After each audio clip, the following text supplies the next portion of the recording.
Hello everyone! It finally has happened. I played my first game of the Old World at last.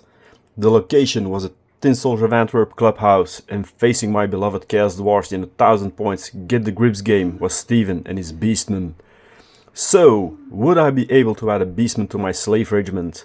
Let's find out. At least the skies already gave good omen, Hashoot showing himself. My army list was pretty simple. I went for a solid block, a central block of 16 Infernal Guards with hand weapon and shield, the champion carrying a biting blade and the standard carrying the Ashen Banner, which in hindsight I don't know why I took that one, but yeah, it just looks cool in name.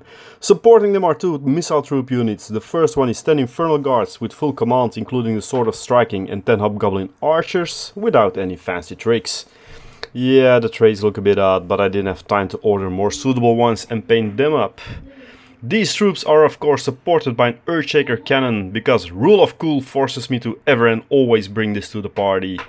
Leading the small force is a Castellan with a Headman's Axe and a Mask of the Furnace, while a level 2 Demonsmith provides Elementalism and Lore of Hashoot. Magic support, carrying a Talisman of Protection. This all amounts to 995 points, so this will be fine to go to war. Hopefully.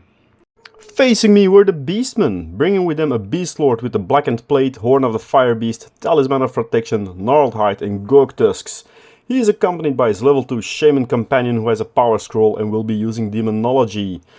These characters are inside a warband of 24 Gors who have the True Horn and the Vitriolic Totem. Alongside this huge pack, some small units are present to harass me all over the table, with 5 Chaos Warhounds, a Razor Gore, 2 Minotaur herds of 2 each, who will be ambushing, a Dragon Ogre and 5 Harpies. So, the table was set up and we could roll for the first turn, which the Chaos Dwarfs duly claimed. Let's get ready to inflict some serious damage. Hashoot's finest began with a slight advantage up the center, ready to take the block of Gors head on, or should it be horns on, when they arrive. On the other flank, the Hobgoblin Archers fire at the Harpies, downing 3 of them, but unfortunately the other 2 passed their panic test. This is a good start for sure. The mighty Earthshaker makes ready to lob a shell into the Gore block, hopefully reducing them a bit. A mighty roar sounds over the field of battle, but once the smoke clears, the cannon was in shatters, having blown itself up in its first shot. Whoops! With my Demonsmith on the other side to provide magical support, I might have better kept him close to the hill, but instead I hadn't counted really on the cannon doing that thing cannons are famous for on its very first shot. The Chaos Hounds move to the center to harass the warriors, as the Razor Gore and the Dragon Ogre move up towards the Hobgoblin Archers. So at the end of turn 1 I already lost my Earthshaker, while I now were some Minotaurs waiting in ambush to threaten my flanks and back. I might be up for a rough ride in the next turn. So turn 2, with the Chaos Dwarf standing solid, I went for the shoot 'em to bits approach, and failed with each and every shot and spell I could cast, resulting in a turn of doing absolutely nothing. So this was really bad. In the second Beastman turn, the first group of Minotaurs appeared at the back. They will be moved a bit to the side with the 8-inch rule, but yeah, picture moment. The Razor Gore charged into the Hobgoblin Archers as expected, but the Harpies and the Dragon Ogre circumnavigated them to threaten the warriors and the Fire Glaives instead. The Razor Gore cut down 4 archers, even though they bravely managed to wound it twice as well, but they broke and they are savagely overrun by the frothing beast.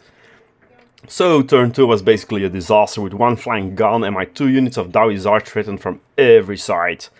Time to batter down the hatches and prepare for the storm, it seems. Charge Knop en Waf! Hey!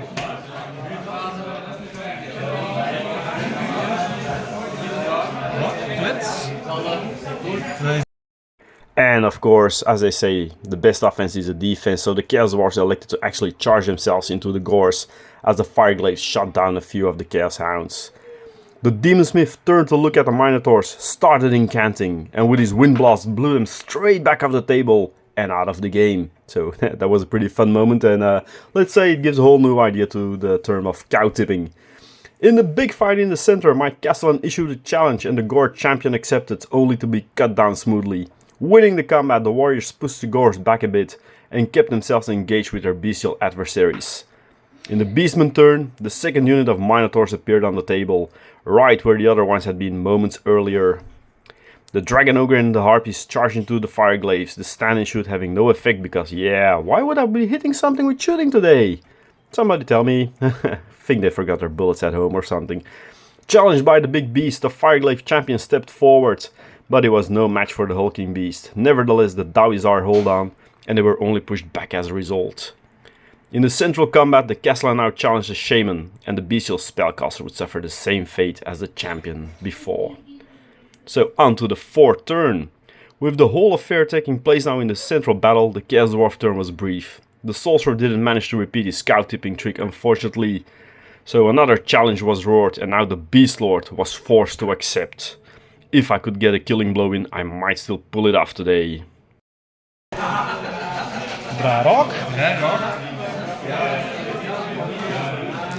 Strength 6. 2 wounds. Hoeveel AP? Minion? Ah, minion, sorry. Ja. 2 plus wordt een 3 plus. Een wound. 5 plus ward. Een wound. But alas, the elusive 6 didn't drop, and so it remained a huge fight in the center, while on the other side the Fireglaves actually killed the Harpies and wounded the Dragon Ogre, pushing it back now themselves, and get away from that looming table edge. But my numbers are dwindling to critical levels, and the small units of Beastmen are closing in to finish the job. Knowing all is lost, nevertheless the Dawis are braced to sell their skins dearly. Still failing to finish up the Beast Lord and now being wounded himself, the warriors are pushed back, some of their numbers falling as they are forced through the Minotaurs. With the closing moments nearing, the Chaos Dwarfs are hard pushed. The Demon Smith is charged by the Warhounds, and while both the Razor Gore and the Dragon Ogre are down to a single wound, I don't have the power anymore to finish them off. But in combat, somehow the Demon Smith easily takes down the Hound, and so that is some consolidation. Especially as the Gores failed their subsequent panic test on an 11. Alas, they have the mark of Undivided and they got a reroll. The first dice fell on a 4 and the second on a 5. This would have just been hilarious if they decided to leg it though. On the fifth turn, the battle in the center rages on. The Castellan taking down one Minotaur in a swift strike and putting the other down to a single wound. More importantly, that keeps those beasts in play to prevent a charge for the moment. Both the loner monsters approach the battle line for some support, the Razor Gore crashing into the Demon Smith with ease and tearing the spellcaster to pieces. No black shard armor can defend against such savage hatred. The last dwarves are smacked down, making only the Castellan with a single remaining wound standing on the table, and he dispatched the last Minotaur. So the final turn, and in a last valiant action, the Castellan charges the Gores and challenges the leader, but in the epic battle of commanders he is finally bested by the brutal Beast Lord and falls. As such, the battle ended in a serious defeat for the Chaos Dwarfs. We didn't even count points, I was stabled. It might have been slightly different had I managed to hit something with my shooting, apart from 3 Harpies on the first turn, but below average rolling in combat as well, being that Beast Lord would have been dead 3 times normally, and the Earthshaker blowing up immediately stifled any chance of victory. Nevertheless, it was a great fun battle, and I will definitely be doing more games of the old world. Not the least a tournament in 2.5 months. From there on we will see how it all goes, but this is like returning to an old love. Thanks for watching, and I will see you again next time. Bye bye. Did you like the Chaos Dwarf content in this video and want to know more about Chaos Dwarfs? Then check out the Chaos Dwarf online forum by scanning the QR code you now see on screen.